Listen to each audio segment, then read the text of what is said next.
इस्लाम खत्म किया जाए, मैं कसम खा के कह सकता हूं सुबह कयामत तक ना मुसलमान मिट सकता है और ना ही इस्लाम मिट सकता है। इसलिए कि इस इस्लाम की बुनियाद इस उम्मत को मेरे नबी ने बनाया है और इस दीन की हिफाजत मेरा खुदा कर रहा है। फानूस बन के जिसकी हिफाजत हवा करे, वो शम्मा क्या बुझे जिसे रोशन खुदा करे। तो ये दीन मिट नहीं सकता है, लेकिन आपको होशियार होने की जरूरत है, आपको होश में आने की जरूरत है, आपको होश के नाखून लेने की जरूरत है। कितनी तेजी के साथ बेटियां मुर्तद हो रही हैं। आपके बरेली सबसे आगे इस लिस्ट में है कि सबसे ज्यादा अगर दीन छोड़ा है तो आपके बरेली की बेटियों ने दीन छोड़ा है। मैं खुल के कह रहा हूं आपसे, क्या किया हमने उनके लिए, कितनी तहरीकें चलाई, कितनी तंजीमें बनाई, कितनी कमेटियां बेटियों की हिफाजत के लिए बनाई गई। मुझे बताया जाए, बस जितनी देर खबर आती है बेटी फला की भाग गई, उतनी देर गुस्सा आता है, उतनी देर प्लानिंग होती है। अगला सूरज निकला फिर वही बेढंगी चाल। कौन बचाएगा इन बेटियों को आकर के? क्या फिर से उमर इब्न खत्ताब को आना है? क्या फिर से शेर खुदा को आना है? क्या फिर कोई सलाहुद्दीन आएगा? क्या फिर कोई मोहम्मद बिन कासिम आएगा? क्या फिर से किसी खालिद बिन वलीद को आना है? नहीं, जिनको आना था आ चुके। अब या तो तुझे खालिद बिन वलीद बनना है या मुझे खालिद बिन वलीद बनना है। ये बात कान खोल के सुन लीजिए। मुझे नारों की जरूरत नहीं, तुम्हारी वाह वाह की जरूरत नहीं। मेरा उसूल है, मैं आईना को दिखाऊंगा दाग चेहरे के, जिसे खराब लगे सामने से हट जाए। हमें फैसले करने पड़ेंगे, हमें जजमेंट लेना पड़ेगा, यहां बैठ करके ये इत्तेफाक राय करना पड़ेगा कि बेटियों को बचाना कैसे। किसी की एक गई, एक के जाने से कोई फर्क नहीं पड़ता है। लाखों भी चली जाएं तो इस्लाम को फर्क नहीं पड़ता है, इसलिए कि इस्लाम शान वाला था, शान वाला है और शान वाला। तकलीफ कब होती है? जब वो किसी गैर के बिस्तर पे बैठ के कहती है मैं अब्दुल रहमान की बेटी हूं, मेरा नाम फातिमा है, तब दिल धड़कना छोड़ देता है। तब जी में आता है ये नाम लेने से पहले इसकी जबान कट क्यों नहीं गई।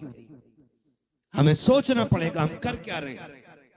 आबादी कम है हमारी, तादाद कम है हमारी, मुझे बताओ पैसा कम है हमारे पास।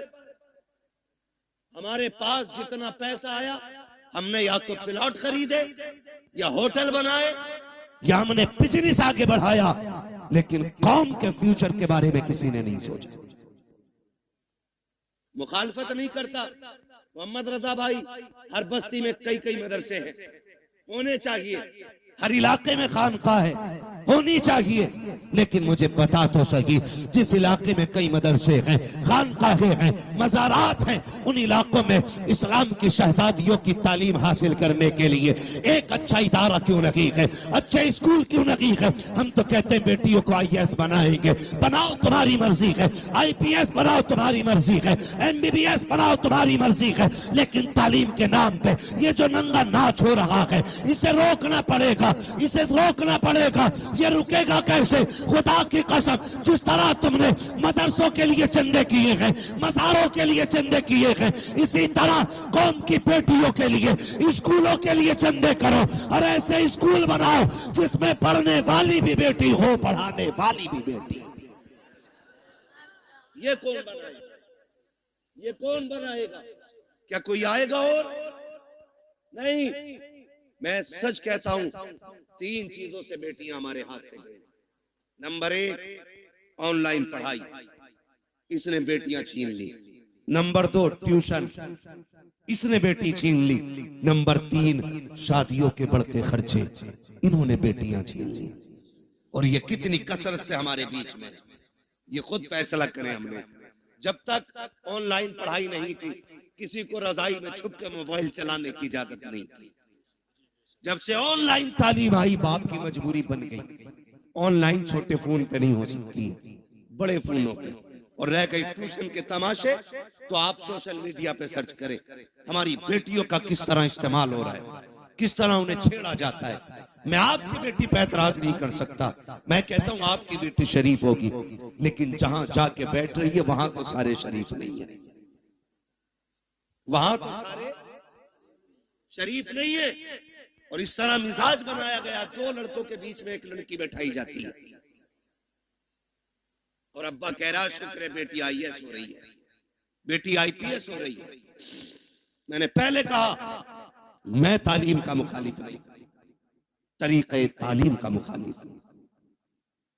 जिस तरीके से बेटियां पढ़ाई जा रही हैं, हम अपनी कौम को एक स्कूल न दे सके, एक कॉलेज न दे सके जिसमें पढ़ने वाली भी बेटी होती, पढ़ाने वाली भी बेटी होती।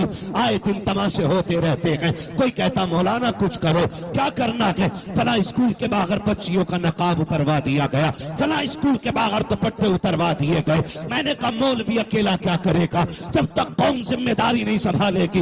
एक मौलवी क्या क्या करेगा, जलसे भी संभाले, मदरसे भी संभाले, मस्जिदें भी संभाले, खानकाहें भी संभाले, महफिलें भी संभाले, जिम्मेदारी स्कूलों की भी मौलवियों के सर डालना चाहते हो, निकलो कमाई के चक्कर से, थोड़ा सा आगे बढ़ के ऐसे स्कूल बना दो ताकि किसी की जरूरत ना हो, कोई तेरी बेटी का नकाब उतार सके, कोई उसके सर से दुपट्टा उतार सके।